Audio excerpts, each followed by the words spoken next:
I had 3 hours sleep. You'd had 0 hours sleep. I was about to say, I don't think I remember that. The great thing is the coaches meet with us the morning after the national championship game, and Coach Swinney came in there, and he looked preoccupied. He said, "Get me home." But what has it been like, the journey? We talked earlier before we came out here, and your wife Kathleen said it's been crazier this last 3 months than it has been during the season.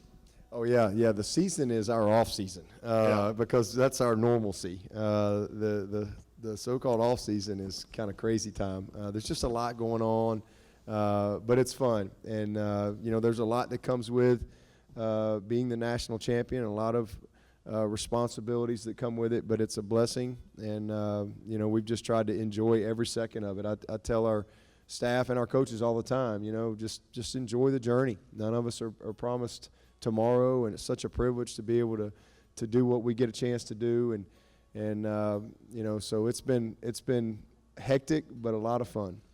Now every coach does this. When the season's over, you go back and you look and you self-evaluate. You evaluate yourself. You evaluate your team. When all was said and done, it's impossible to go 15-0. It's hard to do, but your team did it. I keep thinking about a Chase Bryce big conversion against Syracuse, and where would you be without that? But when you look back on the season, what all did your team have to overcome to go 15-0? Yeah, well, it starts everybody talks about the season, but it starts in January every year. And like I said, you got to put the work in when nobody's watching. Right. That's where teams are built. It's what's fixing to happen this summer. And that team, the leadership of that team was unbelievable. It's the most veteran team that we had, most seniors that we've had, and just unbelievably committed people and young people of excellence. And so I really knew that if we could just grow up a little bit in a couple of areas, that we had something special coming. So we were able to win that Syracuse game, but if we'd have lost it, we'd have gone 14-1. That'd have been the only difference, but we didn't. And we didn't have a goal to go 15-0. There's nothing. We don't even have a goal to win a national championship. There's nothing in our building that says go win the national championship as a goal. Our goal every year is to be the best that we can be. Each team has a life of its own, a story of its own, and we really write the story. People can report it, but we really write the story, and that's written by how we prepare, how we commit, how we care, how we play, and all those type of things, and the type of character that you have on your team. And this team was just amazing literally amazing from day one. But the biggest things that you have to overcome are you're going to have some challenges along the way. And for that team, there wasn't a lot of adversity, and we won 13 games by 20 plus. So that's a challenge when you're good and everybody knows you're good and you're supposed to win and all. So those are, to me, the bigger things that you have to overcome to be able to stay focused, to be able to stay committed, to continue to prepare to a standard. Don't worry about who you're playing. Week in and week out, put your best foot forward, and you play Clemson. That's the mindset they want to create. But there's always that adversity, and obviously we had a change at quarterback, right.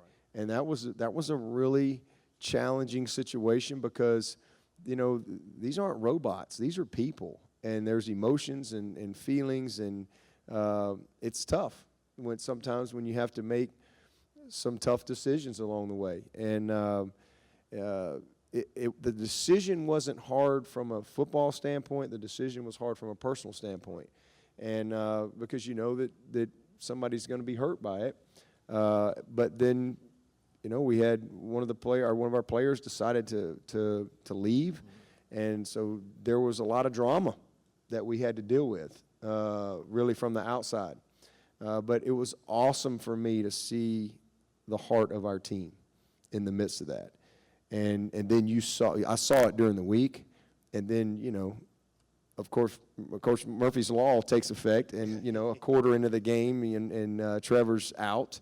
And so, but you saw our team, and you saw us find a way to win a game, and then from that point on, we just took off. But that team knew what they wanted to do. Our goals are the same: win the opener, win the division, win the state, win the league, win the closer. That's what we talk about. A national championship, those things are 15-0. Those are just byproducts of what can happen when you're committed to excellence and everybody's pulling in the same direction. And this team did that in every sense of the word. So I'm so proud of them. We've won 2, and sometimes people say, well, which one was the best? I mean, they were both amazing. I mean, they were unbelievable. I kind of like this one the best because I could actually breathe in the fourth quarter. It's not often that's the case, but that's kind of like asking you, which child do you like the best? They're all special. Anytime you get a chance to experience something like that, it's special, and it was a great moment. But more importantly, it was the journey to the moment. That's what it's all about. I think our friends here enjoyed what you had to say about General MacArthur in terms of preparation. And as somebody who's now been a part of 3 of these personally in your personal journey, what role does you think the MacArthur Bowl and the MacArthur Trophy play in the college football landscape? I mean, this is recognition for the best of the best that have played this game. It's history. To me, we talk about football matters all the time. This represents, I mean, General MacArthur stopped a war. I guess he didn't get to FaceTime him. He had to type up a letter, a telegram or whatever to send to Army to congratulate them. You tell me football doesn't matter? I'm sitting downstairs in the green room coming up here, and we're sitting there. I'm fascinated looking at this picture of Eddie Robinson. I guess it was his last game. And, I mean, if football doesn't matter, where are we without Eddie Robinson? Like, the lives that he impacted, the lives that he changed. I mean, what about the influence of a Herschel Walker, a Bo Jackson, a Joe Namath, a Bear Bryant?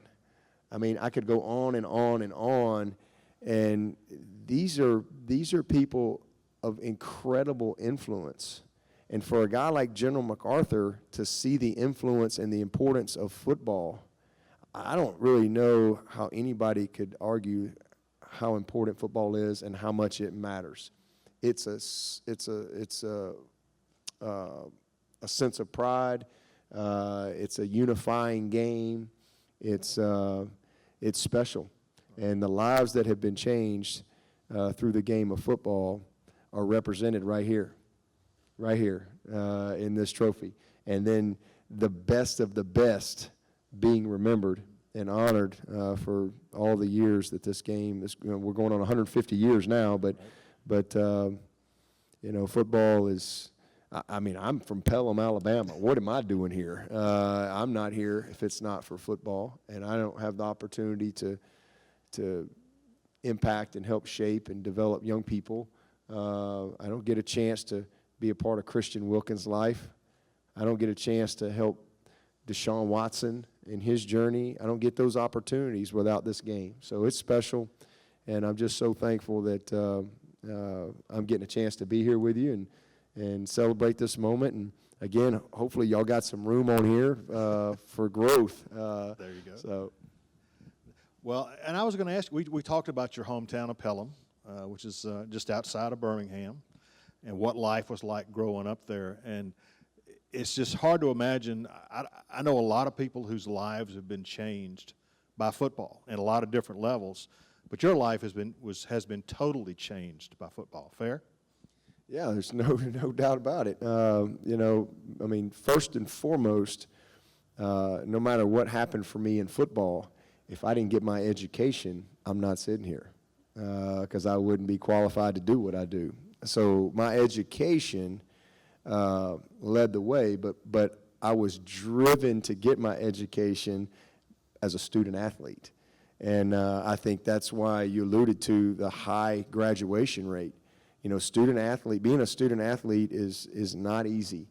And when you're a crawl-on student athlete, you better be committed and you better be willing to put the work. And so, but that's what shaped me. That's what developed me into who I am today. You know, that grit, that grind, that willingness to just put the work in, to believe in something bigger, and to want to be a part of something bigger than myself, team. Every great thing I've been a part of in my life has come through team. So, I mean, my journey has been unbelievable. And to be able to I just wanted to make the team at Alabama. You know, and then I want to dress for a game. Man, I want to get in a game. Man, I want to play, get in the rotation, and then it's, man, I want to get a scholarship. And so the game taught me how to achieve and how to believe and how to the work ethic, and the game taught me that I could do it if I was willing to put the work in. And you know, I remember when I first got to Alabama, I'm like, I'm never gonna. These guys are faster, bigger, stronger. But what I learned through my experience is that you can outwork people, you can outthink people, you can out-hustle people, out-heart people, out-want it, out-persevere, you know, out-knowledge, out-technique, out-fundamental, whatever it is. And that's what's so awesome about this game is the lessons that you take from it. And so those lessons prepared me for life. And my education qualified me to go and do life and be a part of this great game as an adult. Now, we can't let you go without talking about 2019 and your 2019 team. Spring practice is over. As you said, you're going to the draft tomorrow. Every coach I've ever known has said, well, we're not trying to defend anything. We're not defending the national championship. We just want to win another one. You know that, but how do you convey that to your players, that this is a brand new team? Yeah, well, you know, it always depends on the team that's coming back. And I think this team it's a lot easier to do that because, you know, we just got so many new people. You know, if we had all those same guys coming back, that's a little different challenge. First of all, Coach Bates, I mean, he had a rocking chair on our practice field last year. I mean, he just sat over there and rocked during practice. And so now he's got a bunch of babies out there. I mean, the first guy that ran out there, the first spring practice, was a high school senior that just got there in January. And I'm going, surely we got somebody else on the roster that can go out there the first practice. I mean, this is crazy. But it's fun, you know. So, but for us, we start over every year. And our culture, the guys understand that. There's no entitlement. It absolutely does not matter what you did last year. It just doesn't matter. And we start that way every year. And I usually will go around the room and I may say, you know, Trevor, I'm so proud of you. You had a great year last year. It's awesome. You made a bunch of magazines and things like that. But that doesn't carry over. You know, last year's touchdowns, last year's sacks, last year's mistakes and failures don't carry over either. And so it's a fresh start. And that's how we go into spring practice and we self-evaluate. And I think for us, it's creating an edge as a staff of trying to get better every single year. And really, that comes from just the best part is not holding that's a great moment, holding the trophy up. That's awesome. The best part is building it and the journey to it and the grind, the practices, the locker room, the bus rides, you know, the tension from time to time, the staff meetings. I mean, the game planning.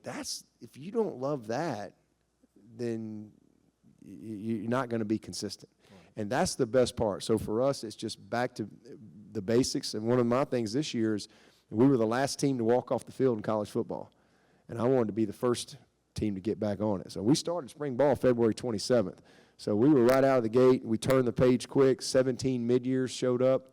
This team, there's not a lot of that we've had to deal with to get guys to move on because there's just too many new people, too many jobs wide open, and we've got the right type of leadership. And don't have as many seniors, but we've got the right type of leadership to help with that. So it's a process of getting them to get their eyes out of the rearview mirror and get them in the windshield ahead and focus on that. But that's what we do, and that's why we've been consistent for the last decade. All right, well, Coach, we're going to take a little time here. We're going to take some pictures of the trophy. with Coach Swinney and some other folks, if you'll just bear with us. But, Coach Swinney, thank you for being with us. It's good to have you in Atlanta. Good luck in the draft tomorrow. Thank you. Appreciate it. All right, Thank appreciate all of you. Coach Dabo Swinney. Thank you, Barry.